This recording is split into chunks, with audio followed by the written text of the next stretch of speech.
All right, we ran out of time on the first video. I do want to get to the next example, so that's why I decided to make a second video. Right, notice this time y squared is the positive one, so our branches of our hyperbola are going to cross the y-axis. Okay. Under the y is 5 squared, so we're going to go up and down 5 on the vertical axis. Under the x, there was no number, so I made a 1 so that I would know the width, how far I should go from center to make my rectangle. So here's my branches of my asymptotes. So my asymptotes are going to be y equals 5x, y equals negative 5x, because 5 over 1 is 5. My vertices are going to be at 0, 5, and 0, negative 5. My foci are going to be 0. What do I get when they add the denominators? I get 26. Don't forget to square root it. Okay. So the length of my transverse axis is going to be 2 square roots of 26. And when I actually do my sketching, they really do look like little hyperbolas, don't they? Or parabolas, but they're hyperbolas because there's 2 branches. Okay, so I was able to look at that equation, sketch it, give them all the points they were asking for. Okay. I had to do this one. A military plane is flying along a hyperbolic path with focus 0, 2 square roots of 3 miles, and will go through the point 0, 2. Okay. It's going to go through the point 0, 2. And the focus is above it.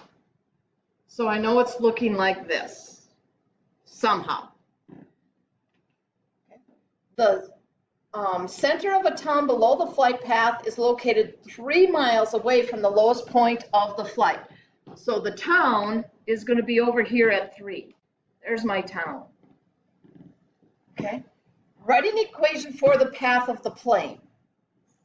Okay, so it's going to be y squared over 4 minus, we'll figure that out, x squared over something equals 1.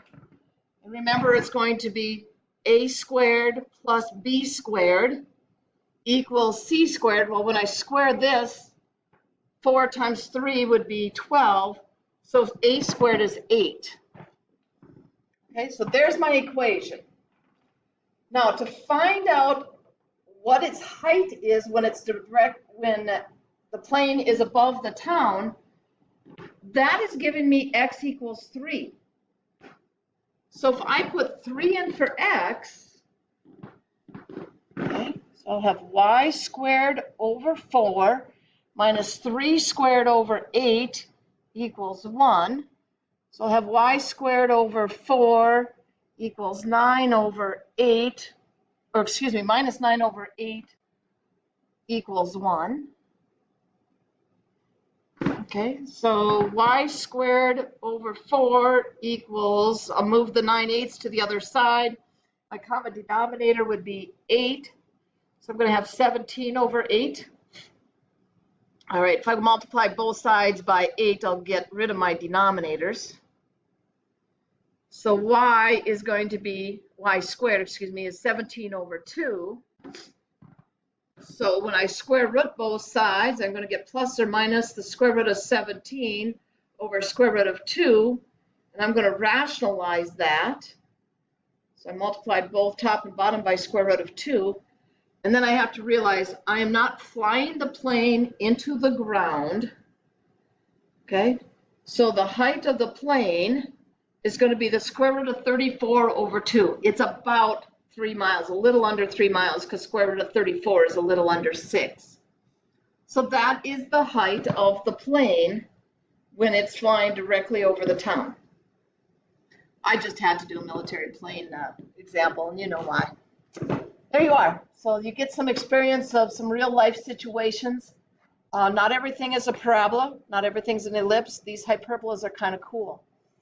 Okay, the other type of hyperbolas that we have already done are those that look like y equals 3 over x plus 2 minus 1. Now, if you remember, those are the ones that will have a horizontal asymptote at -1, because y will never be -1. And the vertical asymptote will be at x equals -2. And then the numerator is telling you the product of the horizontal and vertical distance.